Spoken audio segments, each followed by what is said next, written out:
Hi, I'm Felipe, and we're going to be talking about nouns. Let's start with the good news. First, there are no gendered nouns in English. There's no such thing as a male noun or a female noun as we find with Portuguese and Spanish, or male, female, and neuter as we see with German and Russian. No such thing. But there are still two different categories of nouns: countable nouns and uncountable nouns.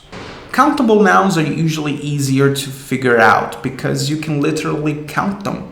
1 chair, 2 guitars, 3 people. Uncountable nouns, they get a little bit fuzzier, harder to tell. For example, water. Water is a mass, is a liquid. How do you count the liquid?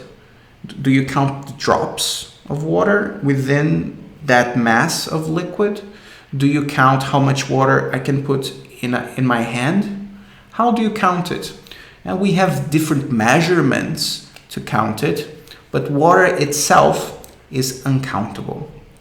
It might be a bit difficult to wrap your head around the logic of it sometimes, but in practice it's very simple. Some nouns are countable and some nouns are uncountable, just like that. And if you don't know whether this new word you just learned is countable or uncountable, there's an easy way to find out. Fire up the dictionary. If it's countable, you're going to see the letter C over here, right next to the word noun, to say that it's countable. If it's uncountable, we're going to see the letter U, right over here. Why is this important? What does it affect? Well, it affects a few different things in English, but the most basic and the most important one is our use of indefinite articles. Countable nouns take indefinite articles like a and an, and the reason they do it is because a and an mean one. If I have a cup, it means I have 1 cup. A game, 1 game. An egg, 1 egg. An owl, 1 owl.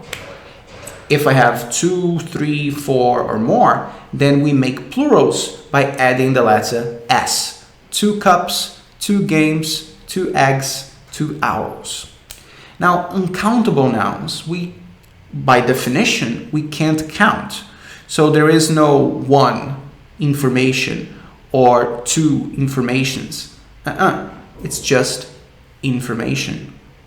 Advice, water, tea. No indefinite articles. So never say an advice, 2 advices. This word is uncountable. So we don't use an to say there is 1, and we don't use the s to say that there are more than 1. Second thing it affects is verbs. As we just discussed, countable nouns can be singular or plural. If they're singular, we can use is or was. The cup is white in the present. The cup was mine in the past. And if there's more than 1, then it's plural. So we use are or were. The cups are blue. Those cups were ugly. But countable nouns, by definition, cannot be counted. So there is no 1, no 2, no 3. There's only the noun. So we always use the singular form of the verbs with them. That advice is very good. That was the best advice I've ever had. Always singular. The type of noun also affects the determiners we use with them. The determiners some and a lot of, we can use with either, but many and a few, these two we can only use with countable nouns. I have many friends. I have a few problems. And with uncountable nouns, we can't use many, we can't use a few, but we can use much and a little. How much sugar do you want?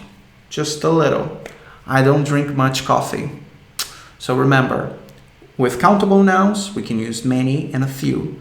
With uncountable, we use much and a little. But some and a lot of, go crazy. If I can leave you with one piece of advice, is whenever you learn a new noun, check if it's countable or uncountable. And if it's countable, make sure to learn it with the article. Don't just learn bike, learn a bike. Don't just learn onion, learn an onion. Learn the article together with the noun. If you make that association from the beginning, it's going to be easier to remember in the future. And to wrap up, I wanted to address a common confusion people often make with the word time and the word money. Because we think about them and we immediately associate them with being able to count. Because you can count hours, you can count minutes, you can count seconds, you can count milliseconds. But that's the thing. You're not counting time. You're counting hours, you're counting minutes, you're counting seconds. You're counting the measurements of time, but not time itself. And it's the same thing with money. We can count dollars, you can count euros, you can count reais, but you do not count money. Yeah, when you go to the bar, you pay the waiter, you don't give him 10 money, you give him $10. So keep that in mind. I hope you found it useful. If you still have a question, leave it in the comments. I'll take a look at it. And tell me what's your favorite noun in the English language. Mine is diarrhea. I know it's a pretty awful thing, but I just love the sound of the word. It fills the mouth. Diarrhea. I love it. It's uncountable, by the way. What about your word?